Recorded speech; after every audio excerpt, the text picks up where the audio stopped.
에레미야 31장 1절입니다. 31장 1절부터 9절까지입니다. 이 31장은 그 말씀이 이제 오늘 9절까지 읽었습니다만은 조금 길어요. 40절까지 있습니다. 근데 이 전체 내용은 회복에 대한 이야기고요. 여기에서 새 언약 이야기가 드디어 나오게 됩니다. 그래서 전체 회복 이야기 중에 오늘 본문은 1절서부터 6절 그리고 7절로 9절 이런 두 문단으로 나눠져요. 1절로 6절은 하나님께서 말씀하시는 내용이고요. 7절로 9절은 이스라엘의 반응입니다. 이스라엘의 반응에 구약의 이스라엘은 구약의 성도니까 이 성도의 반응 이렇게 해도 무관하겠죠. 그래서 먼저 1절로 6절을 보면 1절은 30장부터 계속해서 여호와의 말씀이니라 하는 말씀이 수없이 반복이 되고 있는 그런 특징을 가지고 있어요. 그래서 하나님께서 무엇을 말씀하시는가 하는 것을 초점으로 사실은 이 에레미야 그리고 오늘 본문 1절로 6절 뿐만이 아니라 성경 66권 전체는 하나님이 누구신가, 하나님은 무엇을 말씀하시고 무엇을 행하며 어떤 뜻을 가지고 계신가, 이런 시각으로 1차적으로 봐야 해요. 이유는 딱 하나예요. 성경이 하나님의 말씀이니까. 하나님의 말씀은 하나님이 누군가 무엇을 하시는가가 초점인 거지. 성경을 읽고 우리는 이 성경을 통해서 무엇을 해야 하는가, 무슨 유익이 있는가, 이런 것으로부터 접근을 하면 그거는 그런 측면이 있지만 그게 좋은 접근이라고 할 수가 없죠. 하나님에 대해서 뭐라고 하는가를 먼저 읽고 그것이 나에게는 어떤 교훈이고 무엇을 주며 어떤 삶의 방법이나 태도를 이야기하는가 하고 반응을 하는 것이지, 이게 주객이 전도돼서 그 내게 주는 교훈이 앞에 가버리면 성경을 보는 시각이 꼬여버리죠. 그래서 성경을 하나님은 누구신가, 무엇을 하시는가 하는 쪽에서 봐야 합니다. 이제 어제 어떤 분을 만났는데 교역자예요. 이 대화의 주제가 뭐냐면 목사들끼리 만나고 교역자들 만나고 그러면은 목회 또는 신앙 이런 것에 대한 그런 대화가 주 내용이겠죠. 이 성경에 대한 대화가 나왔어요. 그래서 결국 그 성경에 대한 이야기를 많이 했어도 결론은 그거예요. 이 성경을 하나님은 누구시며 무엇을 하시고 무엇을 원하시고 하나님의 뜻과 계획이 무엇이고 이런 쪽으로 성경을 보기 시작을 하자 그동안에 가지고 있었던 신앙관이 많이, 다는 아니지만 많이 수정이 됐다. 그게 대화의 주 내용 중에 하나였습니다. 그러니까 성경을 어떤 측면으로 접근하느냐에 따라서 신앙관이 달라진다는 거예요. 여기서 맨 무슨 건강의 비결 이런 거 찾는다든지 아니면 무슨 인간 관계나 삶의 지침 이런 것만 찾는다든지 그런 식으로 보는 때와 하나님 중심으로 봤을 때가 완전히 다르더라 하는 이야기죠. 그러니까 오늘 본문도 하나님 여호와께서 말씀하신다는 말을 계속 하는데 하나님이 무엇을 말씀하시느냐, 일단 이 1절을 보면 여호와의 말씀이니라 그 다음에 이래요. 그때, 이 때에 대한 말씀으로 시작을 합니다. 30장의 때는 30장 3절에 포로에서 돌이키시는 때를 가리키는 때였어요. 이 단순히 포로 해방만이 아니라 제가 이 주먹을 가지고 설명을 했죠. 이 주먹을 가지고 설명하는 것은 저의 창작물이 아니라 신학교를 다닐 때 그 교수들이 하는 방법이고 그들도 누군가에게 배웠겠죠. 그래서 다른 교단은 모르겠지만 우리 교단 신학교 나오신 분들은 다 아는 그런 내용이에요. 이게 이제 중첩된 때를 말하는 겁니다. 한 봉우리처럼 보이지만 이게 쭉 네 개의 봉우리가 하나로 엮여져 있는 중첩이라고 그러거든요. 이것을 그래서 당시, 해방, 초림, 재림 이렇게 중첩된 때를 말하는 것이었습니다. 언제? 30장이 이스라엘의 해방 사건을 가지고 예수님께서 우리를 죄와 사망과 세상과 사탄의 그 포로된 죄인을 해방하는 이야기를 하고 그게 이제 초림이 되는 거죠. 그래서 예수님이 오셔서 첫 메시지가 회개하라 천국이 가까웠느니라. 그 회개하고 천국이 가까웠느니라. 그러니까 믿고 천국에 들어와라. 그 나라로 들어오라 라고 초청을 하신 것도 결국 그런 의미하고 연결이 되죠. 이제 새로운 시대, 마치 이스라엘을 회복시킨 것처럼 그런 시대가 왔다 하는 것을 말하는 거예요. 거기에 들어와라는 거죠. 들어오는 방법이 회개와 믿음이다 하는 거예요. 복음을 믿어라. 누가복음 4장 16절 이하에서는 그것을 은혜의 해라고 표현을 해요. 은혜의 해가 응했다. 이 은혜의 해는 희년이에요. 희년이 왔다. 뭐 이런 이야기입니다. 예수님이 오셨는데 희년이 왔다는 거예요. 희년이 가지고 있는 여러 특징들이 있지 않습니까? 그 뭐 핵심은 안식이에요. 안식이라는 말을 좀 다른 측면에서 보면은 이스라엘이 포로로 잡혀가 있는 상황은 안식이 없는 상황인 거죠.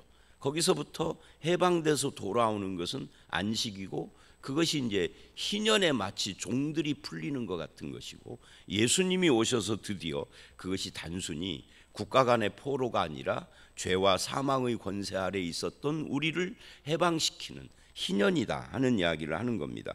그런데 이제 이게 30장에서는 그런 중첩된 때에 대한 이야기라고 하면 31장의 때의 특징이 뭐냐 하는 거예요. 그 31장의 때를 이야기를 할 때 이렇게 이야기를 합니다. 이 내가는 하나님이죠. 이스라엘 모든 종족의 하나님이 되고 그들은 내 백성이 되리라. 이 성경에서 이 표현이 굉장히 중요해요. 구약에서는 물론이고 신약에서도 결국 하나님의 때가 되면은 어떤 일이 일어나느냐 그럴 때 하나님이 내 하나님 나는 하나님의 백성이 된다. 어떻게 보면 예수를 오래 믿은 사람은 이 표현이 싱겁기까지 해요. 왜냐하면 너무 당연한 거고 많이 듣는 이야기니까. 그러나 여러분 잘 생각을 해보시면 하나님이 나의 하나님이라는 것이 사실은 우리는 너무 지극히 평범한 이야기지만 이게 엄청난 이야기인 거예요. 그 하나님이 누구시기에? 그 하나님이 창조주시잖아요. 그 하나님은 창조하시고 다스리시는 분이고 만물을 그리고 우리를 구원하시는 분이고 근데 그런 분이 내 하나님이라는 거예요. 핵심은 나의 하나님인 거예요. 하나님은 언제나 하나님이지만 그것이 나의 하나님이 된다라는 것은 이건 엄청난 사건이에요. 어떻게 해서 나의 하나님이 됐죠? 성경은 그것이 하나님으로부터 주어지는 선물이고 은혜고 그것이 복이다라고 말을 해요.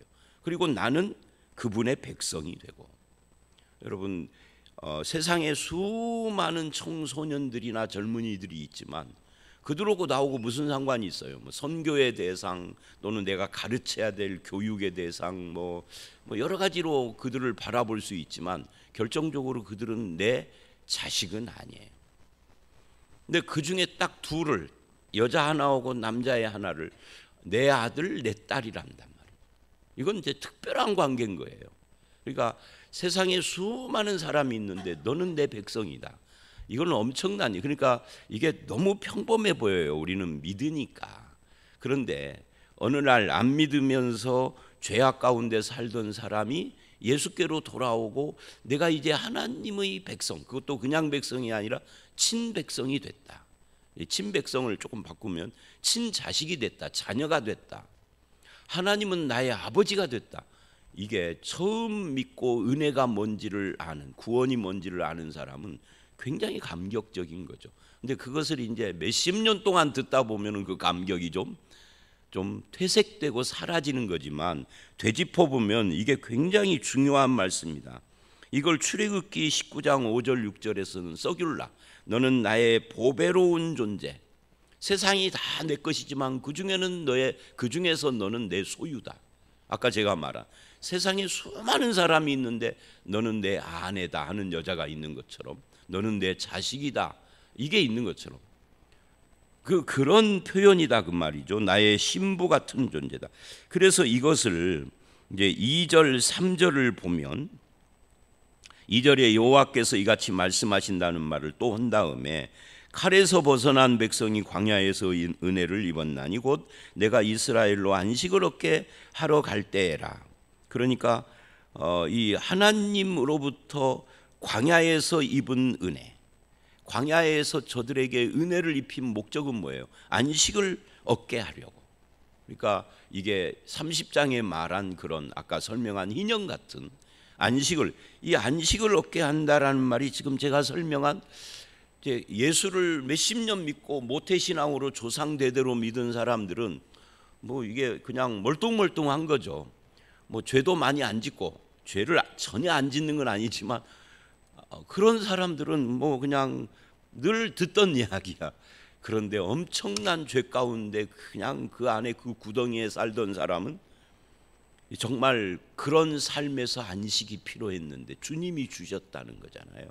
그래서 그는 내 하나님이고 나는 그의 백성이 된다라는 것은 바로 은혜를 입고 안식을 얻는 이걸 의미한다는 이야기고요. 이걸 3절에서는 뭐라고 그러냐면 영원한 사랑이라고 그래요.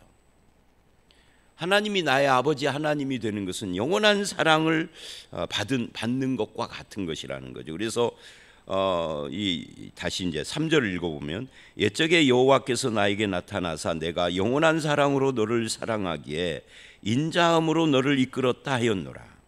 그러니까 2절 3절은 이제 과거 이야기를 지금 하는 것이기는 하지만 이게 하나님의 백성된 사람의 복이다 하는 거예요. 즉 이스라엘 또는 이 이스라엘을 오늘 우리로 바꿀 수 있죠. 신약에서는. 그러니까 우리는 또는 이스라엘은 환경이나 그들의 상태나 어떤 조건이나 이런 것들에 따라서 변하는 그런 하나님의 사랑을 입은 것이 아니라 우리의 환경 상황이 아무리 극악한 상황에 빠져도 하나님의 사랑은, 영원한 사랑은 안 변한다는 거죠. 그래서 그런 면에서 하나님의 사랑은 변함이 없는, 또는 다른 말로 하면 다함이 없는 그런 사랑이에요. 이스라엘이 죄 때문에 망하고 포로가 되어서, 지금 에레미야서 이 전체 주제는 너희가 바벨론에게 망하는데 이유는 뭐냐? 너희들이 죄를 회개하지 않아서예요. 그러니까 죄 때문에 망하고 포로가 되어질 겁니다. 그런데 그래도 과거에 너희에게 은혜를 주고 안식을 얻게 하고 영원한 사랑을 주었던 거 안 변한다는 이야기를 하는 겁니다. 그러니까 이 영원한 사랑이라는 이 표현이 중요한데요. 그럼 과거에만 준 사랑은 영원한 사랑이 아닌 거죠. 그것이 현재에도 계속돼야 영원하고 미래에도 안 변해야 영원한 거잖아요. 과거에는 영원한 사랑을 주었는데 지금은 아니야. 그러면 과거에도 영원한 사랑이 아닌 거죠. 그래서 이 영원한 사랑이라는 표현을 쓰는 것은 이스라엘이 바벨론에게 멸망하고 포로가 되는 상황까지 다 감안해서 영원한 사랑이에요. 언제까지? 예수님 오실 때까지. 그 은혜, 그 언약, 그 사랑이 이루어질 때까지예요. 그리고 이제 예수님이 오시면 그것이 이스라엘을 넘어서서 전 세계적인 것이 되고 재림 때까지 이어지는 거겠죠. 그래서 이제 다시 정리를 하면 그때 내가 너의 하나님이 되고 너는 내 백성이 되는데 이 관계, 이 하나님과 우리의 이런 관계가 얼마나 놀라운 것이냐면 그것이 영원한 사랑과 인자로 너를 대하겠다는 의미이고, 그리고 그것을 2절에서는 은혜와 안식이라라고 말을 한다. 그런데 예수님이 오셔서 뭐라고 하느냐면 마태복음 11장 28절로 30절에 내게로 오라, 다 내게로 오라. 왜요? 내가 안식을 주겠다 그래요. 그러니까 이런 말씀들이 다 예수님에게서 성취되는 것을 말한다 하는 이야기예요. 그리고 놀랍게도 그 예수님은 우리의 주님이시죠. 그래서 우리는 예수 안에서 뭐 하죠? 예수 안에서 구원의 복을 받았는데 구원의 복의 핵심이 뭐냐? 하나님을 나의 하나님, 나의 아버지라고 부르는 거예요. 하나님은 너는 내 친백성이라 하고요. 이 친백성 이야기는 디도서에 나오는 이야기죠. 이 친백성이라는 것이 구약 성경의 서귤라 출애굽기 19장 5절 6절에 나오는 온 세상이 내 것이, 아까 말했죠. 내 것이지만 너는 내 소유. 아니 내 것이나 소유나, 내 것은 한글이고 소유는 한문이고, 그런데 히브리어는 그렇잖아요. 내 것이라는 것은 소유 개념이지만 내 소유 할 때는 너는 나의 보배로운 소유다는 거예요. 신부. 그것이 신약에 오면 친백성이에요. 그러니까 우리가 친백성이 되는 이것이 예수 안에서 이루어졌다. 그러면 예수 안에서 내가 그런 하나님의 백성이 되면, 그러면 안식일 희년 같은 이 안식이 우리에게 임한 거고, 이 안식을 다른 말로 하면, 안식 그러면 이렇게 개념이 잘 안 잡히잖아요. 설명이 필요하고, 이걸 다른 말로 하면 하늘의 평화를 누리는 거죠. 하늘의 평화 또는 평안, 쉼, 그걸 다른 말로 또 바꾸면 그게 구원이에요. 그러니까 우리가 구원받아서, 어제도 구원받아서 죄사함 받고 죽어 천국 가고 가운데가 없는 신앙, 이건 잘못된 거다라고 표현한 것처럼, 우리가 죄사함 받고 천국 가는 것이야 물론 예수 믿으면 이게 하나님께서 믿는 자는 죄사함을 주시고 천국을 약속을 하셨으니까 당연한 거지만, 이 가운데 뭐를 해야 하느냐? 하나님의 백성으로서 복음의 안식을 누리며 이 복음의 증거자가 되고 우리가 해야 할 사명이 있는 거죠. 삶이 있고. 그러니까 그런 것들을 지금 다 구원이라 그런단 말이죠.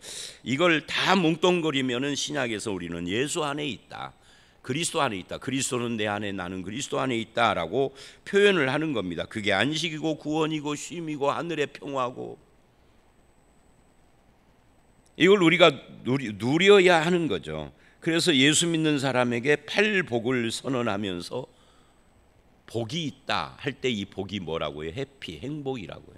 그게 행복이라는 거죠. 행복이 다른 데 있지 않다는 거예요.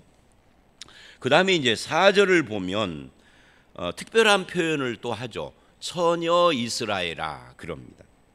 이 성경에서는요, 이스라엘이나 신약의 교회를 여성 명사로 사용을 해요. 왜 여성 명사로 사용하겠어요? 남성 명사로 쓰는 하나님과 짝을 이루게 하려고 여성 명사를 쓰는 거예요. 나는 남자인데, 그런데 하나님이 보실 때는 우리 생물학적으로 남자 여자 상관없이 예수 믿는 사람은 전체가, 또는 구약에서 이스라엘 구약 교회는 전체가 생물학적 성과 상관없이 다 하나님의 신부고, 여기서는 처녀 이스라엘인 거죠. 자, 어쨌든 사실은 이스라엘은 처녀가 아니에요. 왜냐하면 정치적으로는 애굽이나 아수르나 바벨론을 따라다니고, 이거를 에레미야나 다른 에스겔이나 이런 선지서에서는 뭐라고 표현을 하느냐면 연애했다 그래요. 요즘 우리 박성일 목사님 그 설교 호세아 하잖아요. 거기서도 계속 강조하는 게 뭐예요? 너희가 하나님의 신부인데 다른 자를 연애한다는 거잖아요. 근데 에레미야 상황에서는 누구를 연애하는 거예요? 반바벨론을 하려니까 애굽을 연애하는 거죠. 어떤 때는 애굽을 연애하다가, 어떤 때는 바벨론하고 연애하다가, 어떤 때는 아수르를 따라가. 이제 아수르는 지금 망했지만 그런 상황. 하나님이 보실 때, 신랑 되신 하나님이 보실 때는 속상한 거예요. 아니 나의 신부인데 처녀 같은 신부란 말이죠. 근데 처녀가 아닌 거예요. 연애하면서 몸 다 버렸잖아요. 그걸 영적 음행이라고 그러고 우상 숭배라고 해요. 우상은 꼭 비나이다 하는 우상만 있는 건 아니에요. 하나님이 아닌 것을 따라다니는 것을 우상이라고 하니까. 그러니까 정치적으로는 애굽 아수르 바벨론에 연애하고, 종교적으로는 바알과 아세라를 연애하고, 하나님이 없어져 버린 거예요. 이것을 이제 사사기에서는 왕이 없으므로 소견에 오른 대로라고 표현을 한 거죠. 그러니까 그 사사 시대의 그것이 이스라엘 전 역사 속에서 사라지지 않고 계속되고 있는 거예요. 그런데도 하나님은 그 과거를 덮어두고 처녀 이스라엘이라 그래요. 실제로는 처녀가 아니에요. 예를 들면은 호세아 때는 고멜을 데려오라 라고 한 것처럼 하나님께서는 끊임없이 이 음행을 하고 그렇게 다른 것을 따라가는 이스라엘을 포기하지 않고 어떻게 해서든지 품으려고 하시는 거죠.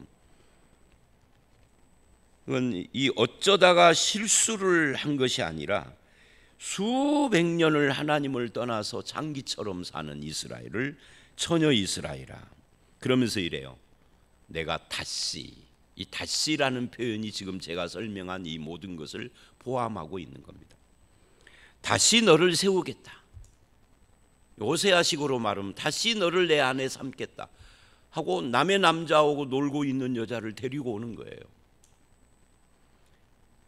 내가 세움을 입을 것이요, 내가 너를 세우니까 세움을 입을 것이다. 하나님이 세우면 된다는 거죠. 네가 다시 소고를 들고 즐거워하는 자들과 함께 춤추며 나오리라. 여기 소고를 들고 즐거워한다는 이걸 읽을 때 뭐가 떠오르십니까? 출애굽을 해가지고 홍해를 건너자마자 했던 그 300만 이스라엘이 남자는 소고 치고 여자는 뭐 춤을 추면서 그 노래를 했던 그걸 어린 양의 찬양, 구원의 찬양이라고 하거든요. 계시록에도 나오는, 신약에도 나오는, 우리가 예배 때마다 부르는 찬송이 바로 그거죠. 구원과 관계없는 찬송이 아니다 그 말이에요. 근데 다시 그렇게 구원을 기뻐하던 그 시절의 그런 모습처럼 회복되리라 하는 거예요. 그래서 31장 전체가 회복인 겁니다. 에브라임 산 위에 파수꾼이 외치는 날이 있을 것이고, 북왕국이잖아요. 에브라임이 아수르에게 멸망했어요. 에레미야 시대에는요, 그 북왕국이 멸망한 지 150년이 지났어요.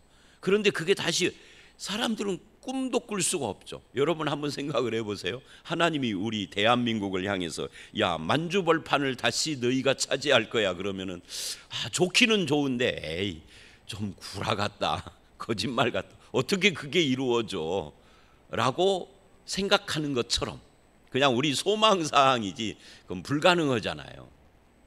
근데 하나님은 그거 하겠다 그러는 거예요. 그리고 실제로 이루어지죠.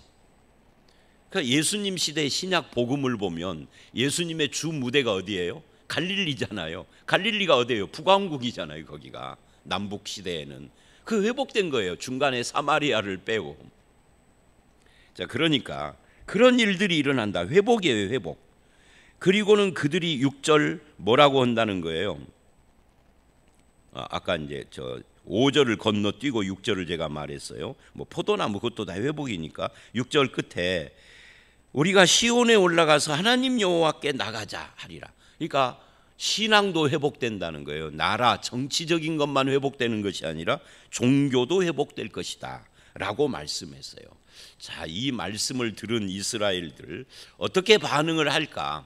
우리 같으면 여기까지 이제 읽고 난 뒤에 우리 같으면 하나님 아멘 할렐루야 감사합니다. 마치 대한민국 사람들에게 만주벌판을 돌려주겠다는 것처럼 와 감사합니다. 대마도도 너희에게 돌려줄게. 그런 거고 비슷해요. 그러면 할렐루야 찬양을 해야 할 거 아니겠습니까? 그래서 이제 7절로 9절이 이스라엘의 반응입니다. 여호와께서 이같이 말씀하시니라. 너희는, 그래요, 너희는 이제는 너희가 어떻게 될 것인가를 말하는 거죠. 반응입니다. 여러 민족 앞에 서서 야곱을 위하여 기뻐 외치리라. 기뻐한다는 거죠. 하나님의 이 약속이 이루어질 때 너는 전파하며 찬양하며 말하라. 여호와여 주의 백성 이스라엘의 남은 자를 구원하소서 하라. 그러니까 이런 약속의 말씀을 듣고 이렇게 찬송하며 남은 자를 구원. 여기서 이 남은 자라는 표현이 참 재미있어요. 이게 로마서 9장부터 11장하고 연결이 되는데요. 로마서 9장부터 11장이 논란이 많아요. 그래서 어떤 사람들은 이스라엘이 다 전 민족적으로 예수께 돌아온다 이렇게 해석하는 사람들도 있고 그래요. 그런데 저는 개인적으로는 그렇게 이 로마서 9장부터 11장을 가지고 이 본문과 또 이사야서의 구루터기나 남은 자 같은 사상 이런 걸 보면 이스라엘 전 민족이 한 사람도 예외 없이 다 예수께로 돌아오는 일은 없을 거예요. 성경은 항상 남은 자입니다. 남은 자만 하나님께로 돌아오는 겁니다. 이거를 온 이스라엘이라고 그랬는데 그게 남은 자를 말하는 거예요. 8절 보라 나는 그들을 북쪽 땅에서 인도하며 땅 끝에서부터 모으리라. 그들 중에는 맹인과 다리 저는 사람과 잉태한 여인과 해산하는 여인이 함께 있으며 큰 무리를 이루어 이곳으로 돌아오리라. 그러니까 이때가 언제냐는 거예요. 다시 이 주먹 이야기를 하면 이 중첩된 시대, 지금 현재의 현실을 말하는 거예요. 그게 에레미야서죠. 이것이 포로 해방을 포함하잖아요. 이게 돌아오는 거예요. 근데 여기서 끝나지 않고 예수님의 초림과 재림으로 이어지는데, 그래서 이 7절로 9절을 학자들이나 또는 유대인들 같은 이런 사람들은 메시아가 오면 이루어지는 것으로, 그러니까 바벨론 포로에서 해방되는 것으로 1차 이루어지지만 메시아, 그래서 메시아 시대의 특징이 뭐냐 할 때 맹인과 저는 사람과 뭐 이런 이야기가 나오는. 그래서 복음서를 보면 복음서에서 이 복음서 기자들이 예수님의 일생을 기록을 할 때 초점을 어디다 맞추느냐면, 특히 이제 요한복음이라든지 누가복음도 마찬가지고요, 맹인이 눈을 떴다, 이걸 굉장히 중요하게 여깁니다. 그래서 맹인이 눈을 뜨는 기적을 마지막 최종 기적이라고 그렇게 불러요. 그래서 그 기적이 일어난 뒤로는 기적이 한두 가지가 더 나오기는 하지만 그런 최종 기적이 아니라 종결 기적, 종결 기적 이전에는 이 기적들이 수없이 반복되는데, 이 종결 기적 이후에는 예수님이 십자가에 죽으시고 부활하신다라는 그런 선포와 함께 기적이 현저히 줄어요. 그 종결 기적이거든요. 그러니까 이 맹인, 특히 맹인도 두 소경이잖아요. 한 명이 아니라 둘은 뭐죠? 증인이에요. 증거라는 말이죠. 그래서 메시아, 예수님이 메시아시다, 이걸 복음서 기자들이 그 맹인이 소경이 눈을 뜨는 것으로 종결 기적으로 그렇게 선포를 하는 겁니다. 이제 그런 것들이 이런 말씀들하고 연결이 되는 거예요.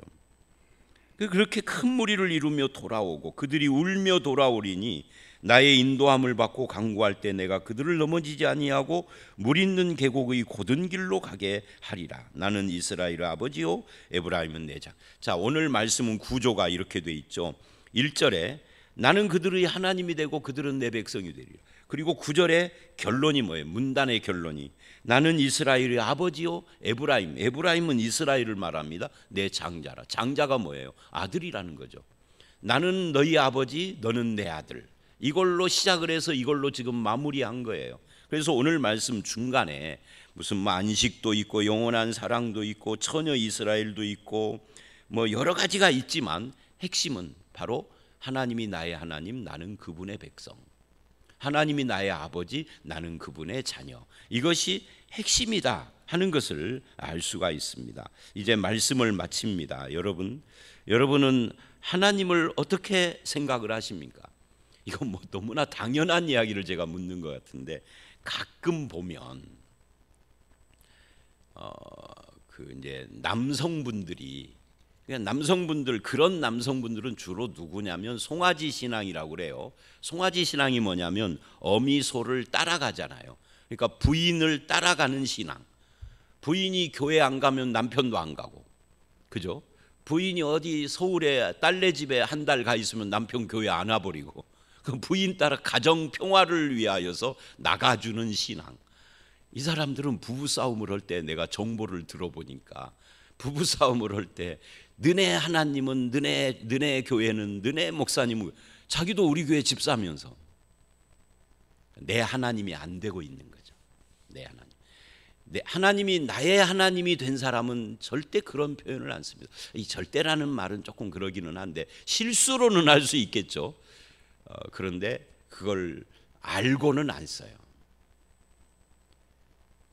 교회 권사인 마누라하고 싸우는 남자 집사라 해도 하나님이 내 하나님이지 어떻게 너네 하나님이냐고. 이 교회가 나의 교회지 어떻게 너네 교회냐고. 그렇게는 안 하는 거예요. 그래서 오늘 말씀 적용을 내가 너무 좀 가볍게 했습니다마는, 하나님이 나의 하나님, 내 아버지, 나는 그분의 백성, 그분의 자녀, 이것이 얼마나 복된가 하는 것을 마음에 새기고 누리고 그렇게 살아가는, 정말 우리가 처녀 이스라엘이 아닌데 처녀라고 하면서 다시라고 하시는 그 무한한 영원한 사랑의 하나님, 그분이 나의 아버지다. 이거를 감사하고 늘 그분 붙잡고 동행하고 순종하고 누리고 이렇게 살아가는 저와 여러분들이 다 되시기를 주의 이름으로 축원합니다. 함께 기도하겠습니다. 하나님 아버지, 하나님이 나의 하나님이고 내가 그분의 백성이요 하나님은 나의 아버지고 나는 그분의 자녀가 됐다라는 것이 얼마나 놀라운 축복인지를 알았습니다. 이 굉장한 이 영원한 사랑이 담긴 이 복을 입술로만이 아니고 머리만이 아니라 우리의 삶으로 온 몸과 마음으로 누리며 주님의 뜻을 따라 살아가는 저희들이 되게 하여 주시옵소서. 구원은 받았지만, 그래서 죽어서 천국은 가겠지만 이 땅에 사는 동안 하나님의 백성으로서의 삶을 누리지도 못하고 살지도 못하는 그런 사람들이 아니라 이 땅을 살 때에도 주님과 동행하는 그런 믿음으로 살게 해 주시옵소서. 예수님 이름으로 기도드려 싸움나이다. 아멘.